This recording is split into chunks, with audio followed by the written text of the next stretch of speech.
大家平安，欢迎收听迦南之声，我是尤伯牧师。今天1月4号，我们要分享的是信心坚定，得地为业。我们要读约书亚记13章到16章，邀请你一起来读今天的金句。现在，请你把上主应许给我的山区给我吧，就是我和我同伴回来报告那天上主所许诺的。那时我们向你报告，那地方有亚衲族巨人，住在高大的城墙里面，说不定上主会与我同在，我能够把他们赶出去，正像上主所许诺的。约书亚记14章12节。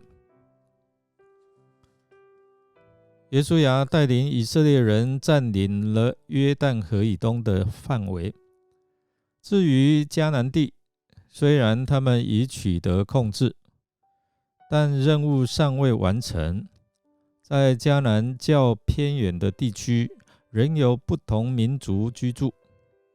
以色列人个别的支派要扫除这些较小民族后，才算完成占领迦南地的任务。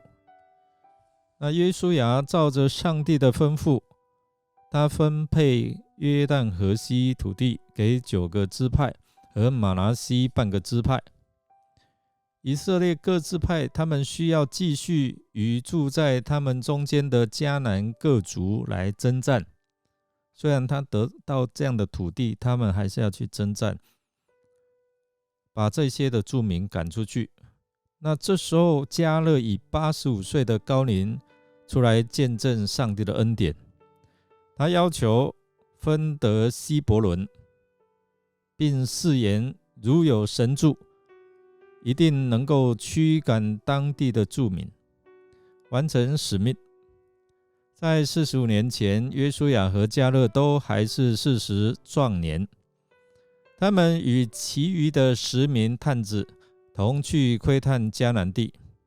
他们回来报告，一致同意迦南是个好地方，但大多数人认为去不得啊，因为有高大可怕的伟人住在那里，会把我们吃掉，撇下孤儿寡妇无依无靠就消灭了。只有约书亚和迦勒，他这2个人相信上帝的大能可以胜过任何什么伟人，而绰绰有余。在所有承继应许之地的以色列人中，迦勒是唯一成功将原先占住土地的人完全驱逐的人。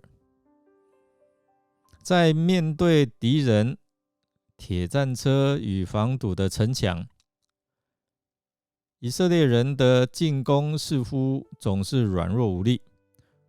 我们一再读到这令人难受的记载，以色列人没有将他们全然赶出，但是迦勒却是个例外。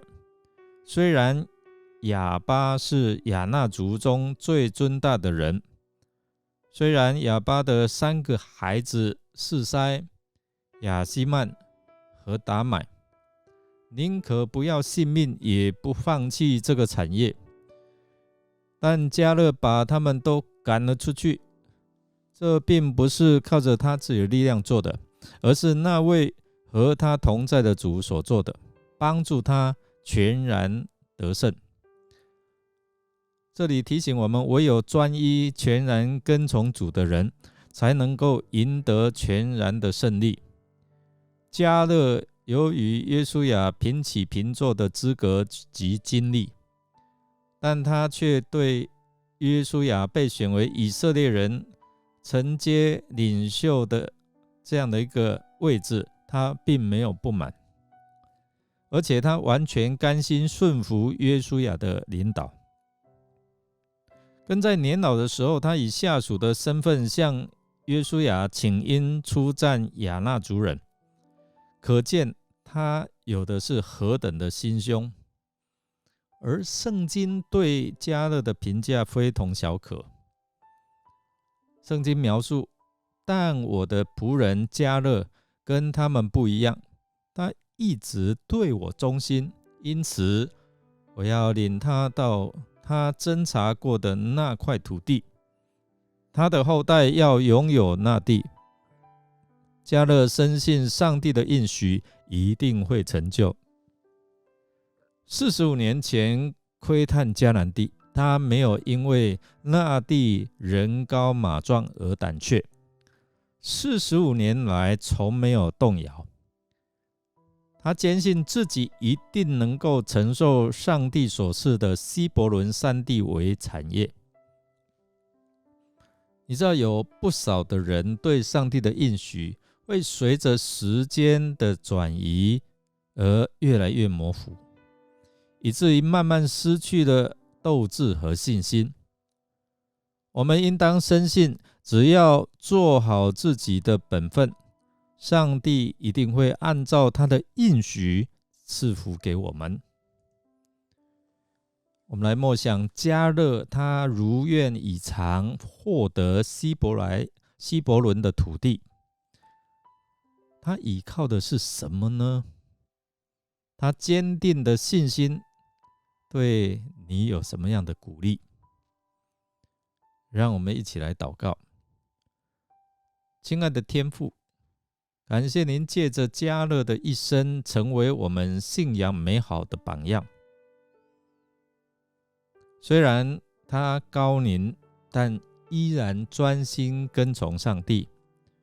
他以信心来承受地业。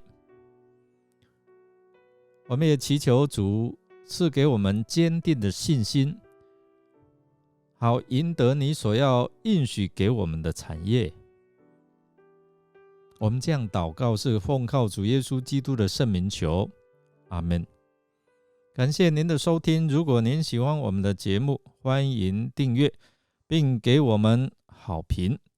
我是尤伯牧师，祝福您一天都充满平安、健康、喜乐。我们下次再见。